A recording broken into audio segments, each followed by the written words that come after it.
मिरज सुभाषनगर बरगाले मळा येथील शेतामधील झाडाला 22 तारखेला तरुणाने गळफास घेऊन आपली जीवनयात्रा संपवल्याची घटना घडली होती। सागर राजू माळी वर्ष 31 याने आपली जीवनयात्रा संपवल्याच्या घटनेने सर्वत्र खळबळ उडाली होती। या घटनेची माहिती मिळताच मिरज शहर पोलिसांनी घटनास्थळी धाव घेतली। यावेळी पोलिसांनी सागर माळी यांनी मृत्यूपूर्वी लिहिलेली चिठ्ठी पोलिसांनी ताब्यात घेतली होती। या चिठ्ठीमध्ये त्याने काही तरुणांची नावे लिहिली होती। ते तरुण त्याला वारंवार मानसिक त्रास देत असल्यामुळे त्याने त्यांच्या त्रासाला कंटाळून आत्महत्या केली असल्याचे लिहिले होते। या प्रकरणी मिरज शहर पोलिसांनी या घटनेचा तपास करत आत्महत्येस प्रवृत्त केल्याप्रकरणी 5 जणांना अटक केली आहे। त्यामध्ये विनायक शिंदे, यश किरत कर्वे, प्रेम दबडे, रोहित खोत, शशिकांत आडकी सर्व राहणार मिरज अशी 5 जणांना अटक केल्याची नावे आहेत। या प्रकरणी मिरज शहर पोलीस अधिक तपास करत आहेत।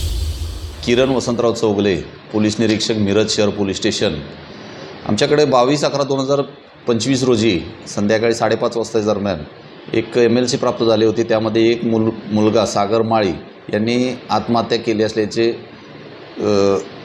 समजले होते। त्याप्रमाणे आपण त्याच्यावरती चौकशी करून गळफास लावून आत्महत्या केली होती।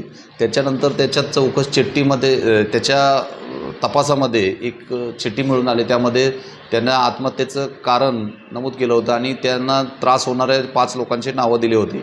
त्यानुसार आम्ही चौकशी केली। चौकशी अंती त्यांच्या वडिलांचे म्हणजे त्यात काय झालं त्यामध्ये चौकशी केली। चौकशीमध्ये तो त्याला आत्महत्येस प्रवृत्त केलं असं निष्पन्न झाल्याने आम्ही 5 आरोपींना त्याबाबत अटक केलेली आहे। पुढे तपास सुरू आहे।